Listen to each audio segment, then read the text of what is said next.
लोग जो है कोडाटा पढ़ रहे थे और कोडाटा में हम लोग पढ़े थे कि भाई एक प्रो कोडाटा होता है, एक यू कोडाटा होता है।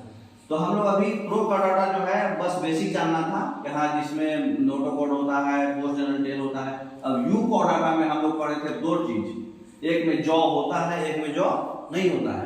तो जिसमें जॉ नहीं होता है उसको बोलते हैं साइक्लोस्टोमाटा, ठीक है, जिसका मुंह साइक्लिक होगा, तो सर्कुलर सर्कुलर मुंह होगा। और इसका एग्जांपल है ये माइक्सिन और लैम्प्री।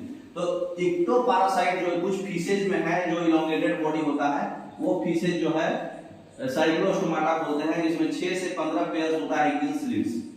इसी से रेस्पिरेशन करते हो लोग। हम लोग रेस्पिरेशन किससे करते हैं? लंग्स से। मेन ऑर्गन तो लंग्स है, इनका मेन ऑर्गन क्या है? गिल स्लिट्स, ठीक है। 6 से 15 पेयर होता है। इसमें जो है स्केल्स नहीं होगा, फिन्स होगा, ठीक है। स्केल्स होगा और फिन्स होगा। क्रेनियम और वर्टिब्रल कॉलम कार्टिलेजिनस होगा, मतलब कार्टिलेज होगा, बोन्स नहीं होगा। सर्कुलेशन इसमें क्लोज टाइप होता है। साइक्लोस्टोमाटा जो है मेराइन होता है, मतलब समुद्री एरिया में पाया जाएगा। ये माइग्रेट करता है कभी-कभी फ्रेश वाटर में, मतलब समुद्र के पानी में ज्यादातर पाया जाता है, लेकिन कभी-कभी फ्रेश वाटर में भी पाया जाता है। जैसे एग्जांपल है आपका पेट्रोमाइजोन, जिसको लैम्प्री बोलते हैं, ऊपर एग्जांपल लिखा हुआ था। माइक्सिन, जिसको हैगफिश बोलते हैं, तो ये आपका साइक्लोस्टोमाटा में आता है। देखिए एनसीईआरटी में यही नोट सेम टू सेम लिखेगा। देखिए आप इसमें लिखा हुआ है साइक्लोस्टोमाटा में क्या लिखा हुआ है। साइक्लोस्टोमाटा जो है पैरासाइट होते हैं कुछ फीसेज में, है ना, फीसेज में पाए जाते हैं। ये इलोंगेटेड बॉडी बियरिंग होगा, जिसमें 6 से 15 पेयर गिल स्लिट्स होगा, है ना, रेस्पिरेशन के लिए। साइक्लोस्टोमाटा में एक सर्कुलर माउथ होता है बिना जॉ का, जॉलेस है।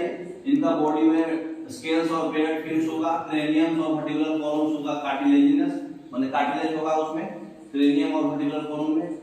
और सर्कुलेशन जो है क्लोज टाइप होता है। साइक्लोस्टोम जो है मेराइन है, लेकिन कभी-कभी स्पॉनिंग के लिए फ्रेश वाटर में भी माइग्रेट करते हैं लोग, जाते हैं। स्पॉनिंग के बाद फिर कुछ दिन के अंदर वो मर जाते हैं, ठीक है ना। उनका लार्वा जो है मेटामॉर्फोसिस करके फिर ओशन में चला जाता है, बच्चा दे करके, है ना।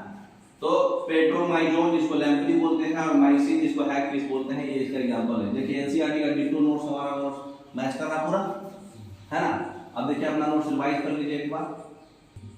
क्या क्या याद रखना है इसमें? सबसे पहले कि इनके पास गिल स्लिट्स होता है 6 से 15 रेस्पिरेशन के लिए। दूसरा क्या है, इनका बॉडी जो है डिवाइड ऑफ स्केल्स होता है और पेयर्ड फिन्स होता है। क्रेनियम और वर्टिब्रल कॉलम जो है कार्टिलेजिनस होता है, मतलब उसमें कार्टिलेज का बना होगा। सर्कुलेशन इसका हो जाए क्लोज टाइप, ठीक है। और ये जो है मेराइन होते हैं, लेकिन स्पॉइंग के लिए माइग्रेट करते हैं फ्रेश वाटर में और वहां पे जाके मर जाते हैं, ठीक है। लार्वा से जब वो माइटोसिस करते हैं, मॉर्फोसिस, तो वहां पे मर जाते हैं। एग्जांपल इसका क्या है? लैम्प्री और हैगफिश। इतना आपको याद रखना है। जॉलेस होता है, ये आपको पहले से ही मालूम चलना चाहिए, क्योंकि साइक्लो वर्ड है। साइक्लो तभी आएगा जब उसमें जॉ नहीं होगा, ठीक है। Okay, thank you.